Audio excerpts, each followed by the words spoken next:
तो विष्णु की जिंदगी पूरी तरह बर्बाद हो गई थी। अब उसको सिर्फ और सिर्फ अपना इंतकाम चाहिए था, अपना बदला चाहिए था। स्टोरी आगे कंटिन्यू करता हूं, इससे पहले एक चीज आपको बता दूं कि शायद मैं कल वीडियो अपलोड ना कर पाऊं, तो कल कर भी सकता हूं, नहीं भी, लेकिन अब जो वीडियो आएंगी कुछ मैं इधर देखूंगा एक हफ्ते तक, हर दिन नई स्टोरी, और एक स्टोरी को एक ही वीडियो में एंड कर दूंगा। तो सबसे पहले तो कर्ण पिशाचनी की आएगी, कर्ण पिशाचनी और यक्षिणी, उसके अंदर रतिप्रिया यक्षिणी भी होगी, मदना यक्षिणी भी होगी, कर्ण पिशाचनी भी होगी। तो इन सब यक्षिणियों के बारे में वो स्टोरी होने वाली है, वो 1-2 दिन के अंदर आएगी और एक ही दिन में उस वीडियो को एंड कर दूंगा। देखा जाएगा कुछ 40 मिनट के आसपास या 45 मिनट की होगी वो, क्योंकि मैं कुछ चैनल के साथ नया ट्राई करना चाहता हूं। तो देखते हैं, अगर उससे रिजल्ट आता है तो ठीक है, नहीं तो वापस उसी तरीके से मैं पार्ट्स में लाऊंगा। ऑल्दो वो स्टोरी काफी लंबी है और काफी बड़ी है, उसको पार्ट्स में बनाना चाहिए था, बट स्टिल मैं उसे एक पार्ट के अंदर एंड करने की कोशिश करूंगा। जितना शॉर्ट हो सके, जितना इंटरेस्टिंग हो सके उतना करूंगा।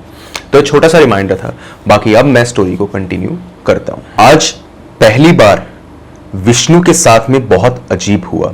उसकी वाइफ मरी, उसने अपनी वाइफ को जलाने का इंतजाम किया, बस यही सोच रहा था कि किसी तरीके से इसका अंतिम संस्कार किया जाए, फिर मैं अपना बदला लूंगा। लेकिन जब वो अपनी वाइफ की बॉडी को उतार रहा था फांसी के फंदे से और उसको जमीन पे रख रहा था, इतने में उसके कान पे आवाज गूंजी। और ये चीज बहुत अजीब थी, क्योंकि आज तक उस आत्मा ने कभी भी टेलीपैथी के जरिए उससे कम्युनिकेट नहीं किया था। आज पहली बार उसको इंटरनली ये चीज फील हुई कि जो इधर रिधिमा है वो उससे बात कर रही है। रिधिमा ने कहा, नहीं माना ना तू अपनी टूटी टांग से, लंगड़े बहुत उछल रहा था, मर गई ना तेरी बीवी, अब तू रुक, अब तू चाहे तो मदद कर, चाहे तू मदद ना कर, अब मरेगी तेरी बहन, फिर तेरी मां और फिर तू जो कर सकता है कर ले, और तेरे को ना सबक सिखाने का वक्त आ गया, अब तू सबक सीखेगा, ले एक और झटका तेरे नाम। जैसे उसने ये बात बोली, एक और झटका तेरे नाम, विष्णु यही सोचने में लग गया कि अब न जाने क्या होगा, अब कौन सी मुसीबत उसके सर पे आन पड़ेगी, कि इतने में उसकी छाती में बहुत तेज दर्द हुआ। ऐसे दर्द हुआ कि मानो किसी ने उसकी छाती के अंदर यहां पे सुइयां घुसा दी हो, 100 सुइयां एक साथ उसकी छाती में। वो बहुत दर्द में था, बहुत चिल्ला रहा था, किसी को समझ नहीं आ रहा था कि क्या हुआ। उसकी मां की तो भाई हालत बिल्कुल खराब हो गई थी कि अभी अभी बहू के साथ ये हुआ, अब ये इस लड़के के साथ ऐसा हो रहा है। वो बहुत परेशानी में थी कि इतने में उन्होंने देखा कि उस लड़के ने भी यहां पे खून की उल्टी कर दी। ये चीज बहुत शॉकिंग थी।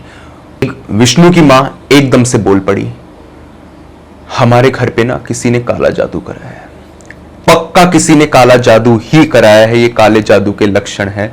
अगर किसी ने काला जादू नहीं कराया होता तो ऐसा नहीं होता। मैं बहू को देखते हुए तो ये नहीं कह सकती थी, सोच सकती थी कि वो पागल हो गई या ऐसे ही मर गई, लेकिन बेटा ये जो तेरे साथ हो रहा है ये काला जादू ही है। तू मुझे सच सच बता, क्या तूने कोई ऐसी चीज करी है, या मैंने कोई ऐसी चीज करी, या बहू ने कुछ ऐसा किया जिसके चलते कोई बुरी आत्मा हमारे घर पे मंडरा रही है? अगर ऐसा है तो बेटा बता दे, इसका समाधान निकल सकता है। वो चाहता तो था बताना, लेकिन मन में उसने यही सोचा कि अगर मैंने बताया तो कहीं बात और ना बिगड़ जाए। वैसे ही काफी कुछ हो रखा था घर के अंदर, एकदम से कहीं उसकी माँ को प्रॉब्लम ना आ जाए, उसकी बहन को ना आ जाए। उसने कहा, नहीं नहीं मम्मी, आज मैंने कुछ उल्टा खा लिया था जिसके चलते ऐसा हो गया था। वो बाहर की कचौड़ी थी, आपने मना भी किया था लेकिन मैं माना नहीं। उन्होंने कहा, बेटा संभल करके ये सब करा करो, ऐसा मत किया करो। तो उसने कहा, हाँ हाँ मम्मी, मैं ना ऐसा नहीं करूंगा, आप बेफिक्र हो जाइए। विष्णु ने यहाँ पे सोचा, जो होगा देखा जाएगा। मैं जाऊंगा उस लड़की के घर पे और उस लड़की के घर पे जाकर के उसे खूब पीटूंगा, खूब मारूंगा, उससे उगलवाऊंगा कि उसने ही ये सब कुछ किया है। समय के साथ भी उसने ये सब कुछ किया था, मेरे साथ भी, और मैं इस चीज को उगलवा के ही रहूंगा। तो अगर आप लोगों ने इधर इसका फर्स्ट और सेकंड पार्ट नहीं देखा है तो स्क्रीन के ऊपर थंबनेल दिखाई दे रहे होंगे आपको, जाइए और उन पार्ट्स को चेकआउट कीजिए। डिस्क्रिप्शन बॉक्स में लिंक मौजूद है, कहीं जाने की जरूरत नहीं है, उन्हें चेकआउट कीजिए। अगर देख रखे हैं वो पार्ट्स तो इसको आगे कंटिन्यू करता हूं। विष्णु ने एक डंडा उठाया और सोचा आज जा करके बात आर या पार, मैं जाऊंगा और देख करके आता हूं इसमें कितना दम है, क्या कर सकती है ये, क्या बिगाड़ सकती है मेरा। वो गया रिधिमा के घर पे और खूब जोश में था वो, खूब तैश में गया हुआ था कि जैसे ही वो रिधिमा के घर पहुंचा उसने देखा उसके घर के बाहर ताला लगा हुआ है। मतलब साफ था, रिधिमा भाग चुकी थी। उस विष्णु के सर पे भूत सवार था। एक नेचर आपको विष्णु की बताता हूं। विष्णु एक्सट्रीम किस्म का इंसान था, या तो एक्सट्रीम लो या फिर एक्सट्रीम हाई। अगर उसे गुस्सा आ जाए ना तो समझ लो कि उसके ऊपर जीते जी चंडी सवार हो गई। वो अब रुक नहीं सकता, उसका गुस्सा बहुत भयानक था। सेम ऐसा ही था कि अगर वो बहुत ज्यादा डिप्रेस हो जाए, बहुत ज्यादा नाराज हो जाए तो वो किसी भी तरीके से नॉर्मल नहीं होता था। वक्त लगता था कुछ यहां पर 5-7 घंटे का, लेकिन ये जो एक्सट्रीम्स थे ना, इसने उसकी जिंदगी को बहुत खराब किया था। बचपन में भी ऐसा ही हुआ था। अब मैं ज्यादा डिटेल में नहीं जा रहा, नहीं तो स्टोरी बोरिंग हो जाएगी। तो वहां पर जाकर के वो और आग बबूला हो गया। वो यहां पे गया समय के फादर के पास। डंडा तो लेकर के वो नहीं गया था, समय के घर पे गया और उनसे कहा, अंकल उस लड़की का नंबर देना जरा, मुझे उससे बात करनी है। उन्होंने कहा किससे? रिधिमा से बात करनी है मुझे। समय के फादर ने जब ये चीज देखी तो वो भांप गए कि इस लड़के की आंखों में एक अलग गुस्सा है, क्योंकि वो छुपा नहीं पा रहा था। उसने कहा क्यों चाहिए नंबर? नहीं, वो बात करनी है मुझे, दरअसल एक जरूरी बात है। उन्होंने कहा बेटा मैं तो तुम्हें नंबर दूंगा नहीं, क्योंकि मैं देख चुका हूं कि तुमने यहां पर समय के इन्फ्लुएंस में क्या क्या किया है। मैं तुम्हें नंबर नहीं दूंगा, तुम्हें जो भी मैसेज देना है मुझे दे दो। और मुझे तो पता भी नहीं वो लड़की कहाँ है, शायद आज सुबह वो कहीं चली गई थी। तो तुम्हें जो मैसेज ड्रॉप करना है मुझे बता दो, मैं यहां पर उसको भेज दूंगा। वहीं पर बहसबाजी होती रही और आखिरी में कोई नतीजा नहीं निकला। निराशा ही इधर विष्णु के हाथ आई और वो चुपचाप मुंह लटका करके अपने घर आ गया। घर पे आकर के उसे वही बात याद आ रही थी कि रिधिमा ने कहा था अब तू मदद करे या ना करे, तेरे घर वालों की और तेरी मौत पक्की है। उसने सोच लिया ठीक है, मदद तो मैं करूंगा और जो मेरे से बनेगा वो मैं करूंगा। मैं उस लड़के को ऐसे मरने नहीं दूंगा। आज वो उससे डायरेक्टली मिलने के लिए गया, समय को देखने के लिए गया वो मेंटल हॉस्पिटल में। तो आज समय की हालत बहुत खस्ता थी। खस्ता इन द सेंस, आज वो लड़का काफी ज्यादा बीमार था और उसको देखते हुए लग रहा था कि इस लड़के ने कुछ 2 दिन के अंदर अंदर ही अपनी बॉडी से 10 किलो वेट घटा दिया। डॉक्टर्स भी परेशान कि लड़का खाना तो नॉर्मल खा रहा था, सब कुछ ठीक था, बीमार ये है नहीं, आखिर इसकी बॉडी इतनी तेजी से कमजोर हुई तो हुई कैसे? ये किसी को समझ नहीं आ रहा था। विष्णु जानता था मैटर तो काले जादू का है, लेकिन डॉक्टरों को समझाना उसके बस की बात नहीं थी। वो वहां गया, समय ने उसको देखा और वो दोबारा से हाथ जोड़ करके बस विनती कर सकता था, वही उसने किया कि मुझे बचा लो। उसने आश्वासन दिया ठीक है कोई बात नहीं। इतने में आप लोगों ने देखा होगा कि पागल खाने हो चाहे इसी के साथ में जेल वगैरह भी हो, वहां पे एक फ्री टाइम होता है जहां पर कैदियों को भी या फिर इन लोगों को भी एक ओपन ग्राउंड में लेकर के जाया जाता है ताकि ये लोग ताजी हवा खा सकें या फिर खेल कूद सकें, जो भी है। क्योंकि इस तरीके से अगर रखेंगे तो ये तो काले पानी की तरह से हो गया, तो ऐसे तो नहीं रखा जाता। तो उन लोगों का भी एक टाइम फिक्स था। विष्णु ने सोचा अगर मैं इस वक्त के दौरान समय को लेकर के पागल खाने से चला जाऊं और किसी अघोरी से मैं बात करूं तो ऐसा हो सकता है कि ये लड़का बच जाए। लेकिन सबसे पहली बात यह थी कि उसे किसी अघोरी को ढूंढना था। वो आज वहां से गया और रात में कुछ यहां पर 12 बजे के आसपास अपनी सिटी के जितने भी कब्रिस्तान हो सकते थे वो उसने छान मारे। उसे कुछ भी नहीं मिला, किसी भी कब्रिस्तान में नहीं मिला। लेकिन जब वो एक कब्रिस्तान से बाहर आ रहा था तो एक सिक्योरिटी गार्ड ने उसको देखा और कहा भाई साहब बड़े फिक्र में दिख रहे हैं, क्या बात है? उसने कहा कोई बात नहीं है, तुम अपने काम से काम रखो। सिक्योरिटी गार्ड ने कहा अगर किसी अघोरी को ढूंढ रहे हो और किसी ऐसे अघोरी को जो यहां सच्चा हो, बिकाऊ ना हो, तुम्हारी मदद कर सके, तो मैं किसी को जानता हूं। उसने कहा, हाँ मैं अघोरी को ढूंढ रहा हूं, तुम कर सकते हो मेरी मदद? उसने कहा, बिल्कुल, कोई बड़ी बात नहीं है। एक काम कीजिए, अभी से कुछ 1.5 घंटे बाद यहां आइए। एक आदमी आपको यहां पर मिलेगा जो पूरी की पूरी मिट्टी में एक तरह से सना हुआ होगा। आंखें उसकी लाल होंगी, लाल इन द सेंस कि आंखों में सचमुच खून हो। वो आदमी होगा, दाढ़ी उसकी लंबी होगी। उससे कुछ मत कहना, कुछ मत कहना, सीधा जाकर उसके सामने बैठ जाना और इंतजार करना उसकी आंखें खुलने का। अगर आंखें खोल करके वो तुम्हें कुछ बोले तो मान लेना वो तुम्हारी मदद करने को तैयार है, और अगर उसने कुछ नहीं बोला ना तो चुपचाप चले जाना, क्योंकि अघोरी जो होते हैं वो इतनी आसानी से मदद नहीं करते। ये सब बातें विष्णु को बड़ी अजीब लगी। उसने कहा, ठीक है, कोई बात नहीं। 1.5 घंटे उसने इंतजार किया। 1.5 घंटे के बाद में वो कहीं पर टहलने निकल गया। उसने सोचा, आ तो रहा नहीं है, मैं चला जाता हूं। कुछ आधे घंटे बाद जब वो आया तो वो सिक्योरिटी गार्ड बाहर नहीं बैठा था, वो कहीं चला गया था। अंदर जब वो गया तो अंदर उसको किसी के मंत्र पढ़ने की आवाज आ रही थी। अंदर जाकर के उसने सचमुच देखा कि एक आदमी, बहुत पतले शरीर का मालिक, उसके ऊपर पूरी मिट्टी, यहां पर सफेद रंग की मिट्टी उसके ऊपर चढ़ी हुई है और उसकी आंखें बंद है और बहुत गुस्से में वो मंत्र पढ़ रहा है। वो जाकर के वहां बैठ गया। कुछ 2-2.5 घंटे उस आदमी ने मंत्र पढ़े। इसके बाद में 3:45 पर उसने अपनी आंखों को खोला।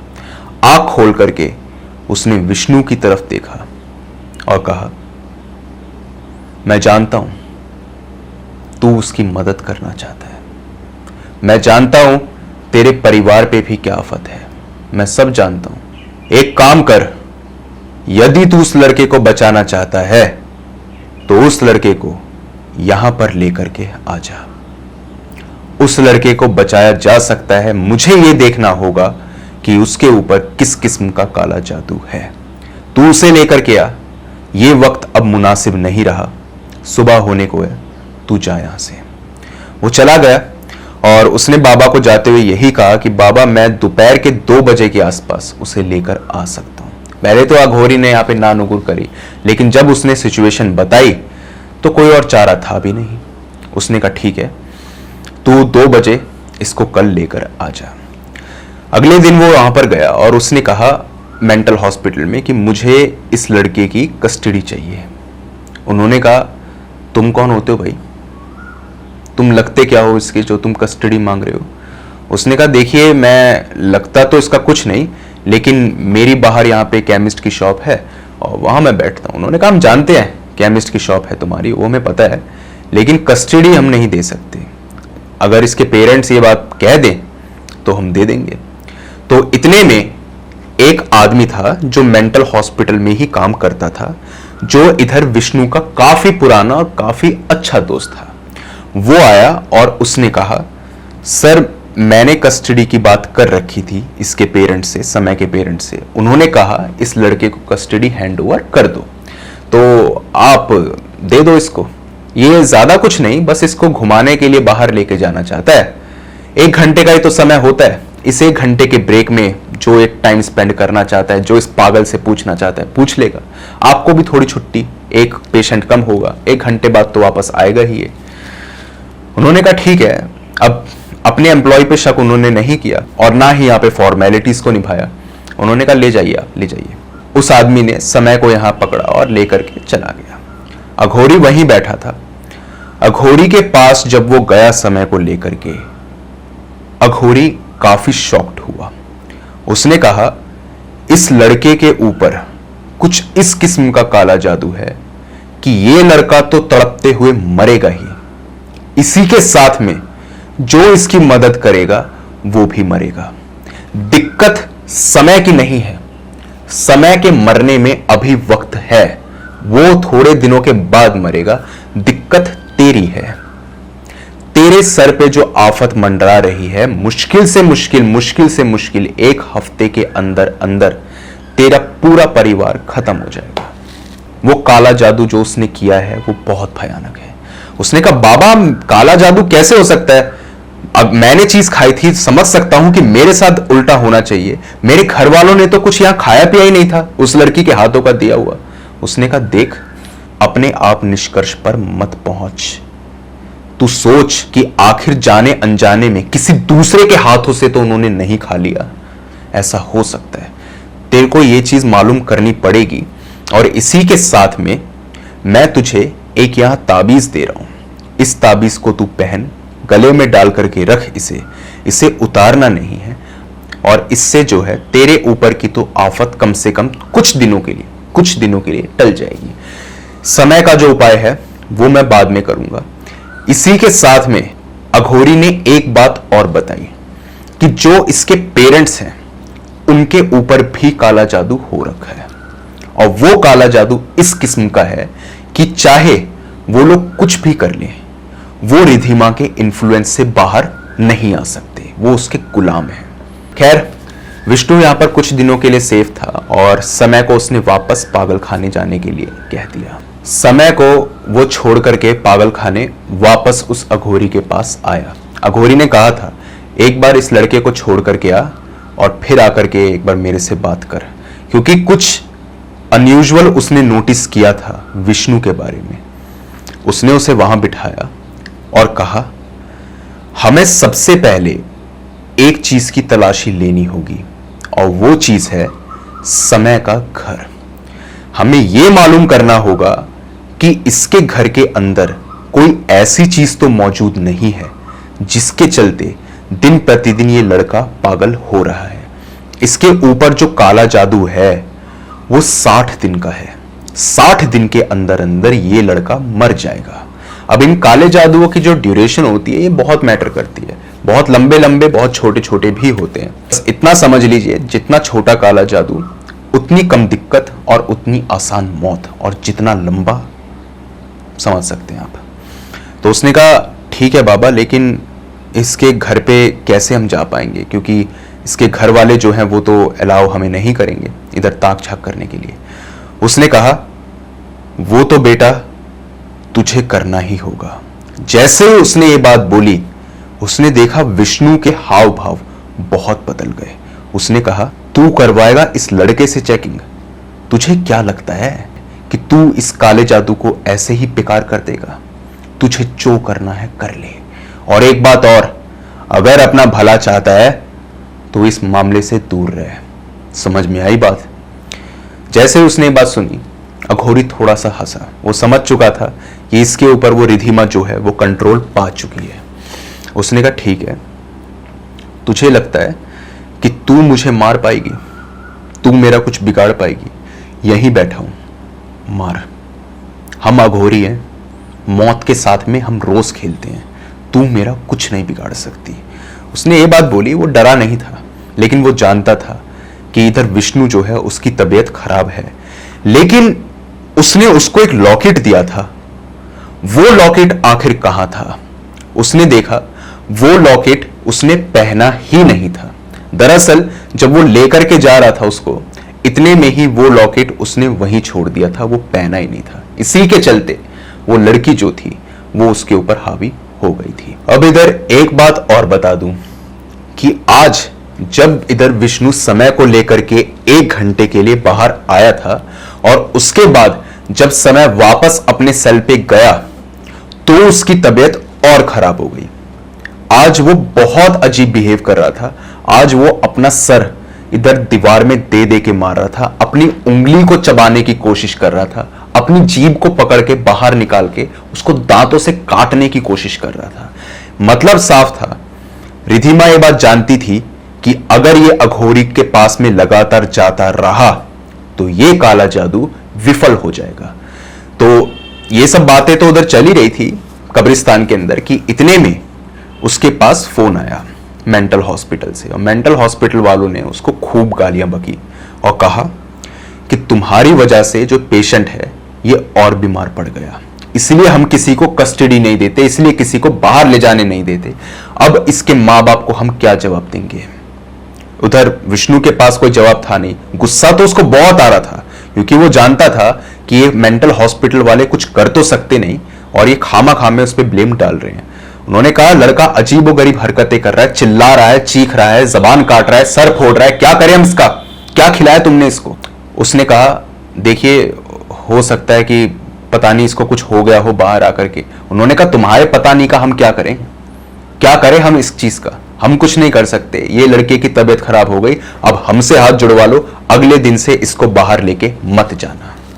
अब ये बात जो थी, इससे ये चीज साफ हो गई थी कि अब अघोरी भी चाहे कुछ भी कर ले, वो लड़का बच नहीं सकता, क्योंकि अगर उसको बचाना है तो उसे कब्रिस्तान में लेकर आना ही पड़ेगा और तभी वो रिचुअल होगा।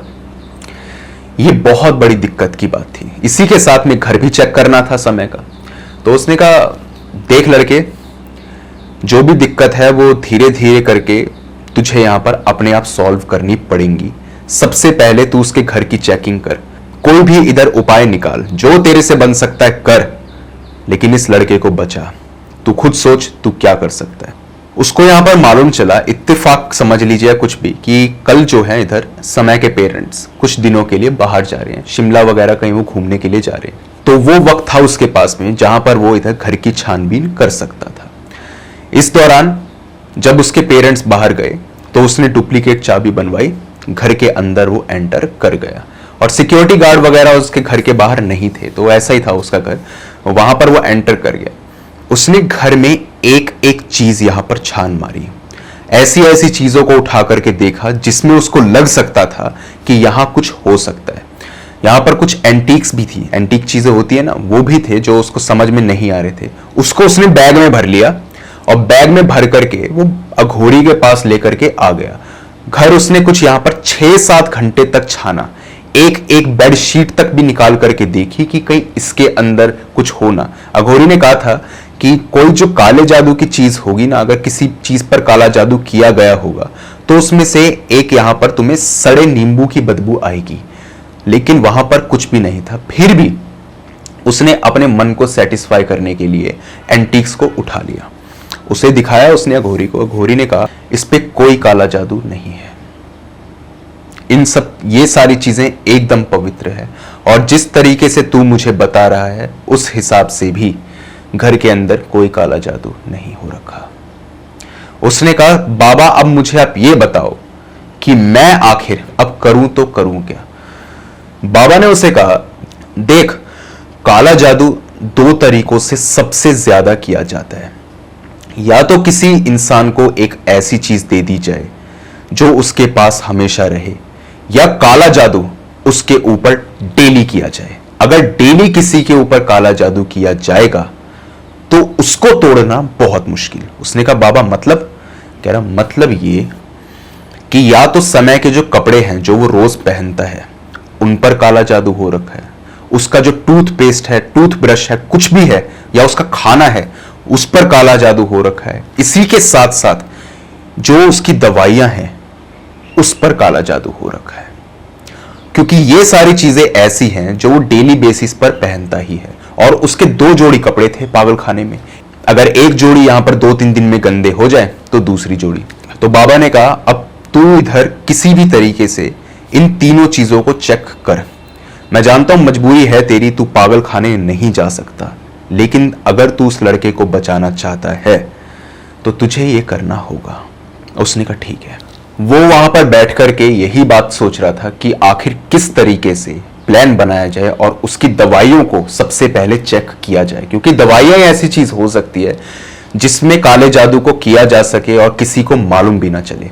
वो यही सब सोच रहा था कि इतने में उसकी मां का कॉल उसके पास आता है और मां उसे कहती है बेटा तेरी बहन कॉलेज जाते जाते मर गई, एक गाड़ी आई और उसे कुचल के चली गई, बहुत खून बहा और यहां पर लोग न जाने कैसे हैं उसको हॉस्पिटल भी लेकर के नहीं गए, उसकी वीडियो बनाते रहे और वो लड़की मर गई। ये बात जो थी इसने उसको बहुत ज्यादा तोड़ दिया। वो वहीं पर बैठे बैठे रोने लगा। उसने फोन काट दिया, उसकी मां हेलो हेलो बोलती रही, उसने फोन काट दिया। उसने अघोरी को कहा बाबा मेरी बहन मर गई, आपने कहा था ना आप मेरी बहन को बचाएंगे। उसने कहा हाँ मैंने कहा था, और मैंने जो तुझे यहां विधि बताई थी वो तूने की? उसने कहा, कौन सी विधि? अघोरी ने कहा, कौन सी विधि? तू ये बात पूछ रहा है? जब मैंने तुझे वो ताबीज वाली बात बताई थी तो उसके साथ तुझे विधि भी तो बताई थी जो तेरे घर वालों को यहां बचा सकती थी कुछ वक्त के लिए, याद कर।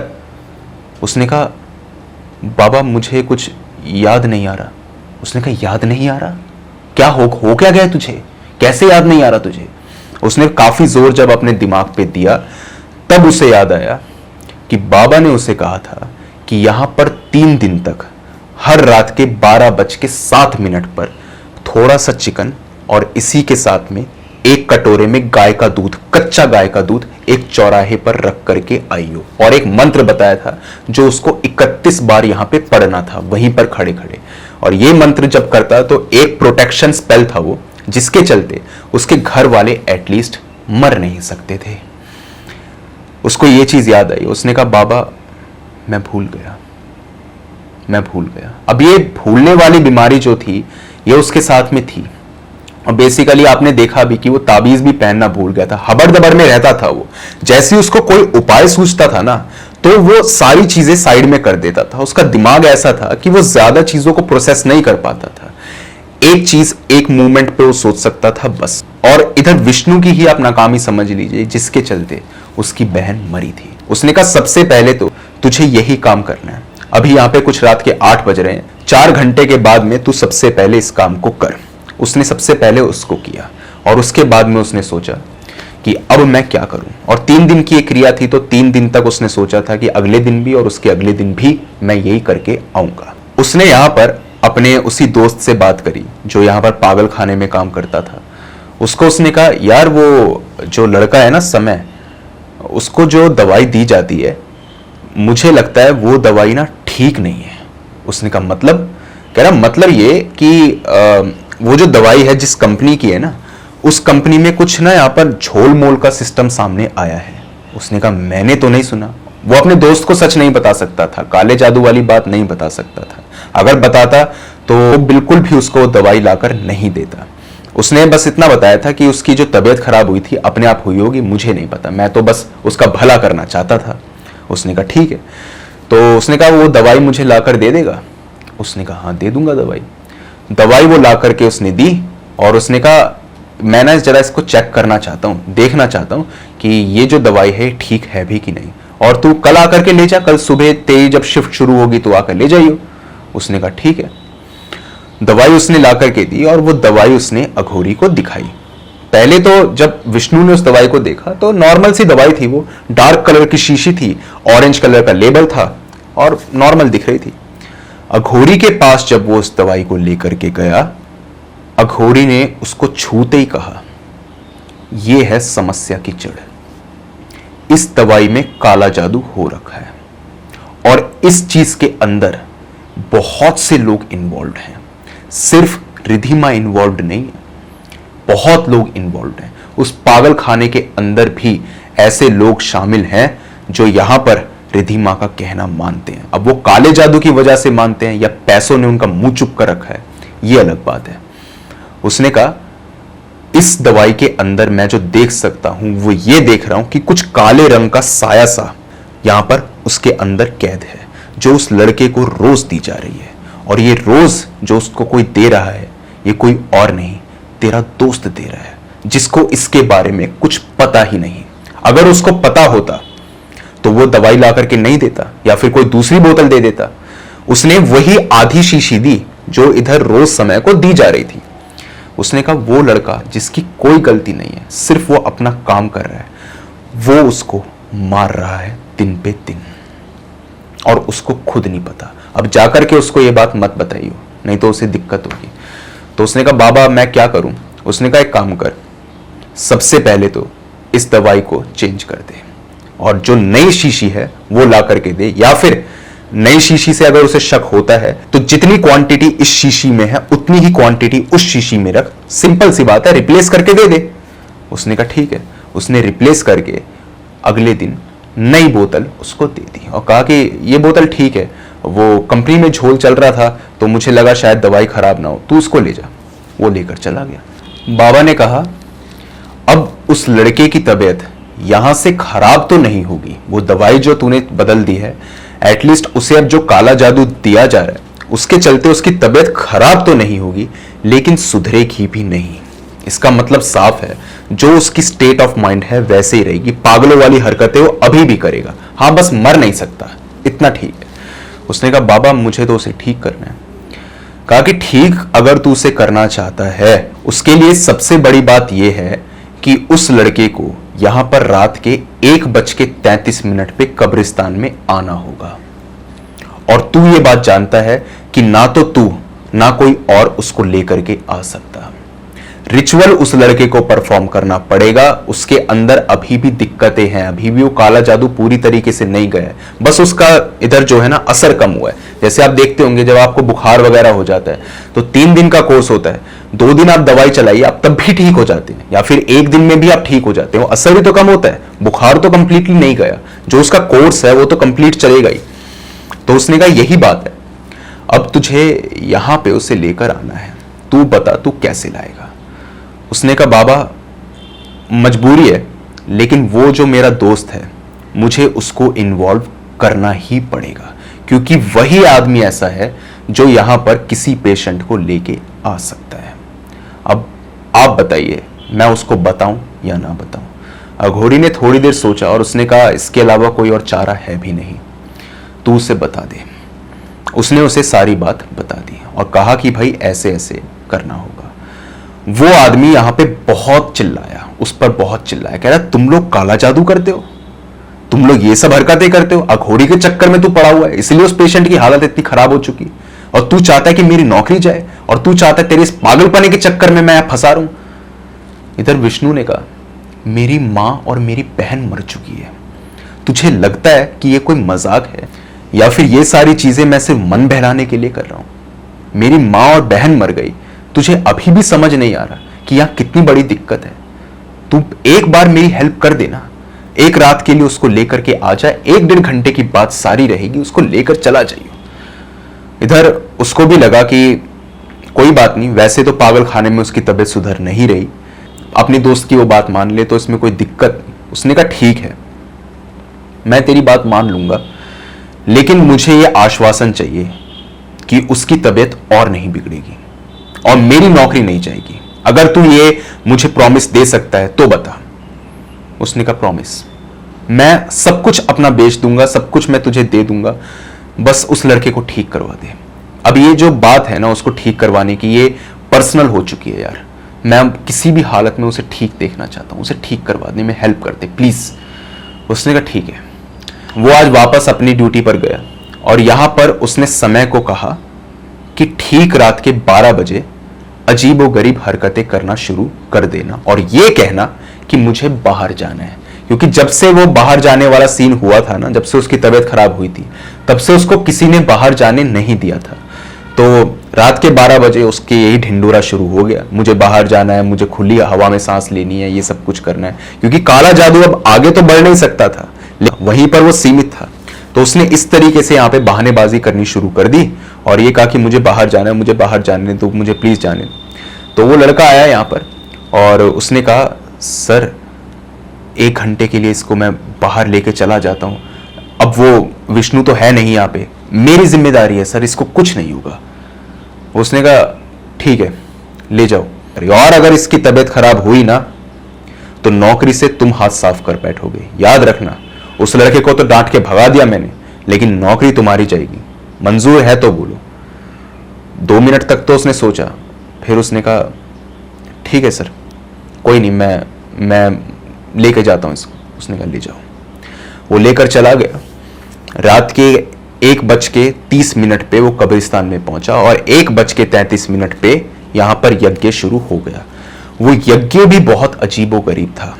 उसके अंदर वहां पर मौजूद सभी लोगों ने देखा कि यहां पर बेसिकली उस अघोरी ने कुछ मांस का टुकड़ा रखा हुआ था, वो उसने उस आग के अंदर डाला और जब उसने उस आग के अंदर उस मांस के टुकड़े को डाला, उन्होंने देखा कि अचानक से उसके अंदर से बहुत काला धुआं निकला, उस आग में से बहुत काला धुआं निकला और वो मांस जो था जो वो टुकड़ा था वो कंप्लीटली जल चुका था। अब अगर आप लोग यहाँ पे नॉन वेजिटेरियन हैं तो आपको मालूम होगा कि इतनी आसानी से कोई चीज ऐसे जल नहीं सकती। पकने में और जलने में अंतर होता है। उसको पकना चाहिए था, वो जल चुका था। इसी के साथ में उसने कुछ यहाँ पर प्याज वगैरह काटी थी और प्याज के ऊपर उसने नींबू को छिड़का था। जब उसने नींबू को उस प्याज के ऊपर छिड़का तो उन्होंने देखा कि वो प्याज जो है वो सिकुड़ चुकी है, बिल्कुल सिकुड़ चुकी है। पता नहीं क्या हो गया था उसके साथ में, क्या नहीं, ये उनकी समझ के बाहर की बात थी। इसके बाद में उसने कुछ यहाँ पे और मंत्र वगैरह पढ़े और एक घेरा बनाया समय के चारों ओर, एक गोल सा सर्कल, और वो बैठा हुआ था उसके आसपास उसने बना दिया। और यहाँ पे उसने एक चमचा लिया और उस चमचे के अंदर कुछ तेल लिया और उस तेल को उसने थोड़ा सा गर्म किया और गर्म करके वापस उस हवन कुंड के अंदर या जो भी वो आग थी उसके अंदर डाल दिया। फिर वो तेल नया उसने निकाला, उसको गर्म किया, उसके ऊपर कुछ मंत्र फूंका उसने अपने मुंह के पास ला करके, और वो गरम गरम तेल जो था उसको कहा समय को पीने के लिए। समय ने कहा मैं अगर इसे पीऊंगा तो मेरा मुंह जल जाएगा। अघोरी ने कहा कुछ नहीं होगा, ये सिर्फ भ्रम है, सिर्फ भ्रम, इसे पी जा। उसको बहुत अजीब लग रहा था, उसके अंदर से भाप निकल रही थी, बहुत गर्म था वो तेल, खौलता हुआ तेल था। लेकिन जब उसने उसको मुंह के अंदर रखा उसका मुंह नहीं जला और उसने उस तेल को पी लिया। जैसे ही उसने उस तेल को पिया, यकीन मानो समय को ऐसा फील हुआ वो उसकी बॉडी को चीरता हुआ अंदर जा रहा है। पता नहीं क्या हुआ था क्या नहीं, दर्द उसको बहुत हो रहा था। वो चिल्लाने लगा, बहुत तेज चिल्लाने लगा कि इतने में उसने यहां पर उल्टी करी, बिल्कुल काले रंग की उल्टी, बिल्कुल काले रंग की उल्टी। इसके बाद में एक खून की भी उल्टी करी और उसके बाद में नॉर्मल उल्टी, ये 3 उल्टियां उसने करी। वो यहां पे खड़ा हुआ, अचानक से खड़ा हुआ और बेहोश, वो खड़ा ही नहीं हो पाया। इसको देख करके जो इधर विष्णु का दोस्त था वो उस पर चिल्लाने लगा, मार दिया ना तूने इसे, तूने मार दिया, मैं भी पागल हूं, तुम लोगों की बातों में आ गया, मर गया भाई पेशेंट, अब मैं तो जेल में सड़ूंगा ना, मेरी तो नौकरी गई ना। वो यही सब बोल रहा था कि इतने में दोबारा से यहां पे समय जो था उसने आंखें खोली और वो बिल्कुल नॉर्मली उनके सामने खड़ा हो गया, जैसे उसके साथ कुछ हुआ ही ना हो। वो बिल्कुल नॉर्मल था, बिल्कुल अच्छे से इधर बात कर रहा था और इधर विष्णु के दोस्त को भी देख रहा था, सबको देख रहा था। देख करके समझ आ चुका था कि इसकी जो मानसिक स्थिति है वो ठीक हो चुकी। इसी के साथ में वो काला जादू जो था वो उसने यहां पर निकाल दिया, बाहर निकाल दिया। वो जो उल्टी थी बेसिकली वही काला जादू था। ये चीज हुई। इसके बाद में बेसिकली यहां पर समय के पेरेंट्स को कॉल किया गया। उसी रात में विष्णु ने कॉल की और कहा आपका बेटा ठीक हो चुका है, कल आइए और उसे ले जाइए। उन्होंने कहा ये कैसे हो सकता है, लड़का ठीक हो गया, मतलब कैसे? उन्होंने कहा आप कहां हैं? उन्होंने कहा हम शिमला में हैं, हम आते हैं, अभी आते हैं। रात का पूरा सफर था, उन्होंने यहां पर ट्रैवल किया और वो अगले दिन आए। और इधर उसने अपने दोस्त को साफ इंस्ट्रक्शन दे रखी थी कि कुछ भी इधर इसको अजीबोगरीब खाने मत दियो, क्या पता ये हॉस्पिटल वाले उससे मिले हुए हों रिधिमा से और इसको मरवाना चाहते हो। उस रात उसके साथ कुछ नहीं हुआ। अगले दिन उसके पेरेंट्स आए, उन्होंने अपने बच्चे को बिल्कुल नॉर्मल पाया। वो उसको लेकर के घर चले गए। लेकिन अभी भी कई सवाल थे मन के अंदर जो यहां पर पूरी तरह से सॉल्व नहीं हुए थे। इधर विष्णु ये जानना चाहता था कि रिधिमा ने आखिर उसकी मां, उसकी बहन, उसकी बीवी के ऊपर काला जादू किया तो किया कैसे। वो आज घर पे गया, आज सब कुछ नॉर्मल हो चुका था क्योंकि अघोरी ने कहा था जैसे ये काला जादू खत्म होगा इसी के साथ में जो तेरे परिवार के ऊपर है वो काला जादू भी खत्म हो जाएगा। तो उसको आगे की वो क्रिया जो थी मांस का टुकड़ा और गाय का दूध वाली जो मैंने बताई थी वो उसको आगे करने की जरूरत नहीं थी। वो अपने घर पे गया, अपनी मां से उसने पूछा मम्मी सच बताओ कोई लड़की आई थी क्या मॉडर्न सी, कुछ ऐसे उसने कपड़े पहने हो या कुछ आपको खिलाया पिलाया हो? उसने कहा नहीं। लेकिन बेटा जिस दिन तू बाहर गया था ना, जिससे 2 दिन पहले बहू मरी थी, मतलब उसकी हालत उस वक्त पर तो ठीक थी, उस दिन बेटा जो हमारी पड़ोसन थी ना वो कुछ यहां मालपुए लेकर आई थी और वो उसने हमें खिलाए थे। उसने कहा अच्छा। वो गया पड़ोसन के घर पे गया, पड़ोसन घर में ही थी। उसको उसने कहा कि आपने वो मालपुए जो दिए थे वो आपने बनाए थे? उन्होंने कहा नहीं। उसने कहा फिर किसने दिए वो आपको? बेटा एक मॉडर्न सी लड़की आई थी मॉडर्न कपड़े पहन रखे थे। उन्होंने कहा था ये ना आप ना इनके घर वालों को दे देना, मैं इनकी ना जरा जान पहचान वाली हूं, मेरे को जल्दी है, मैं जा रही हूं, और प्लीज ये मत कहना कि ये मैंने दिए हैं, क्योंकि इधर जो है ना मुझे सिर्फ और सिर्फ विष्णु जानते हैं, इनके घर वाले नहीं जानते, आप इनको दे दीजिएगा, विष्णु को मैंने बता दिया है और वो जानते हैं कि मैं ये मालपुए लेकर आ रही हूं। जबकि विष्णु को तो कुछ पता था ही नहीं, और उस पड़ोसन ने ऐसा ही किया जैसा उस लड़की ने कहा था। जैसा अघोरी ने कहा था वैसा ही हुआ कि काला जादू उसने किसी दूसरे के हाथों से उनके घर पे करवाया है। वो खुद कुछ नहीं करती थी, इतनी शातिर थी वो लड़की। खैर अब सब कुछ सॉल्व हो चुका था, लेकिन कभी भी उसने अपने घर वालों को ये बात नहीं बताई। घर में अब रह ही कौन गया था, माँ ही तो रह गई थी। उसने कभी अपनी माँ को ये बात वापस नहीं बताई। वो आज समय के घर पे गया और समय के घर पे जाकर के उसने सारी बात समय के पेरेंट्स को बताई। साथ में समय ने भी बताया कि क्या क्या उसके साथ होता था और कैसे इस अनजान से लड़के ने उसकी हेल्प करी। उसने समय के पेरेंट्स को यही बात बोली, आप लोग अगर इस जड़ की तह तक पहुंचते तो शायद ये नौबत आती नहीं। मैं कहना नहीं चाहता, लेकिन आप लोगों की गलती की वजह से एटलीस्ट मेरी बीवी तो मरी है, मेरी बहन जो मरी वो मेरी गलती थी कि मैंने यहाँ पे रिचुअल को परफॉर्म नहीं किया था। वो याद होगा आपको जो अघोरी ने कहा था कि चौराहे पर तुझे सामान रख के आना है, जो वो भूल गया था। इसीलिए उसने कहा कि मेरी बीवी की मौत के अंदर तो आप लोगों का हाथ है ही। मैं भी चाहता तो इसकी मदद नहीं कर सकता था, क्योंकि मैं भी जिस अघोरी से मिला था वो मिला हुआ था। मैं भी यही सोचता, छोड़ो मेरा क्या लग रहा है, लेकिन फिर भी मैं इस मामले की जड़ तक पहुंचा और ये लड़का आज सही सलामत है। आप लोग चाहते तो अपने लड़के को बचा सकते थे, और ये सब कुछ नहीं होता। वो लोग रोने लगे, हाथ जोड़ करके गिड़गिड़ाने लगे, उसके पैरों में पड़ गए और कहा बेटा हमें माफ कर दो, हमने ऐसा कहा वैसा कहा। अब हमें उस रिधिमा को छोड़ना नहीं है, वो रिधिमा कहीं पर भी हो हम उसे ढूंढ निकालेंगे। उसके घर पे गए, ताला लगा हुआ था, ताला तोड़ के अंदर गए, कुछ नहीं मिला। रिधिमा रातों रात गायब हो चुकी थी, किसी को नहीं पता था वो लड़की कहां गई। उसे बहुत ढूंढा गया। उन्होंने पूछा भी कि अंकल आपको बताया था उसने वो कहां जा रही थी, तो उसने कहा हाँ बेटा वो देहरादून जाने की बात तो कर रही थी। देहरादून में पूछा गया कि यहाँ पर कोई लड़की थी क्या रिधिमा करके, कुछ ऐसा था, तो वहां पर भी किसी को कुछ नहीं पता चला। कोई भी चीज किसी को मालूम नहीं चल रही थी।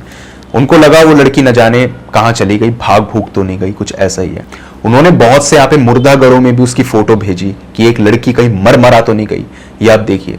तो एक मुर्दा घर से उनको कॉल आई एक अनआइडेंटिफाइड बॉडी की, और उस लड़की की जो बॉडी थी उसको किसी ने क्रश कर दिया था। उसका फेस जो था वो क्रश हो गया था, शायद ट्रक वगैरह उसके ऊपर से चला गया हो। लेकिन जो उन्होंने हुलिया बताया था और ये बताया था कि उसका बैग कुछ इस तरीके से है, उसके कपड़े कुछ इस तरीके से, तो उससे यही सामने निकल करके आ रहा था नतीजा कि शायद ये रिधिमा हो सकती है। वहां पे वो गए तो वो समझ गए थे कि ये रिधिमा ही है, क्योंकि वो काला जादू सक्सेसफुल नहीं हो पाया था, इसी के चलते वो लड़की मर गई थी। अब सारी बातें अपनी जगह सॉल्व हो चुकी थी, सब कुछ सही हो चुका था, लेकिन कहीं ना कहीं जो समय था वो इधर एक कर्जा चुकाना चाहता था विष्णु का। उसने कहा भी था कि तुम जो मुझसे मांगोगे ना मैं तुम्हें दे दूंगा, अपनी जान भी दे दूंगा, तुम मेरे लिए मेरे भाई से, मेरे माँ बाप से भी बढ़ के हो। उसने उससे कभी कुछ नहीं मांगा, लेकिन न जाने कहां से समय को ये बात मालूम चली कि ये लड़का एक केमिस्ट शॉप ओन करना चाहता है। तो उसने उसके बर्थडे पर उसको एक केमिस्ट की दुकान पूरी की पूरी, कुछ यहाँ पर 5-7 करोड़ की दुकान उसने उसको गिफ्ट की थी। और आज भी वो लोग कांटेक्ट में हैं और आज भी वो लोग बहुत बहुत अच्छे दोस्त हैं। दोस्त नहीं, भाई हैं वो, एक तरह से कह सकते हैं। उनकी जो फैमिलीज हैं वो 2 फैमिलीज नहीं, एक फैमिली है। उन दोनों की यहाँ पे शादी हो चुकी है, उनके बच्चे भी बहुत खुश हैं, उनके परिवार वाले भी बहुत खुश हैं, और कहीं ना कहीं समय जो है वो हमेशा हमेशा के लिए इधर विष्णु का शुक्रिया अदा करता रहा है और करता रहेगा। तो ये थी पूरी की पूरी स्टोरी समय और विष्णु की, कि किस तरीके से विष्णु ने एक अनजान आदमी की इधर हेल्प करी जिसको वो जानता तक भी नहीं था। बाकी जैसा मैंने इस वीडियो की शुरुआत में कहा था कि मैं कुछ नया यहाँ पे ट्राई करना चाहता। अब वो नई जो चीज है वो कितनी सक्सेसफुल होगी या नहीं होगी वो अलग बात है। नहीं होती है तो मैं वैसे ही 3 पार्ट्स में स्टोरी को बनाता रहूंगा, हो जाती है तो हर दिन एक नई स्टोरी एंजॉय कर लीजिए। तो बस यही आपसे कहना था। बाकी अगर आपके पास में भी कोई ऐसा ही हॉरर और क्रीपी इंसिडेंट है तो आप मेरे साथ शेयर कर सकते हैं मेरी जीमेल और इंस्टा आईडी पर। जीमेल आईडी ऊपर दिखाई दे रही होगी आपको और इंस्टा आईडी का लिंक डिस्क्रिप्शन बॉक्स में मौजूद है।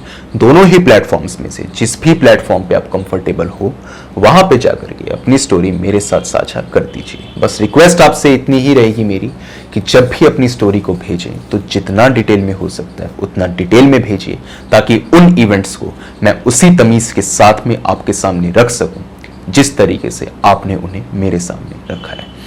तो अगर आपको टाइप करने में प्रॉब्लम है तो वॉइस मैसेज के जरिए भी अपनी स्टोरी इंस्टा पे डीएम कर सकते हैं। बाकी आज की वीडियो के अंदर इतना ही था। अब मिलता हूं जल्द आपसे एक नई वीडियो कर्ण पिशाचनी के बारे में।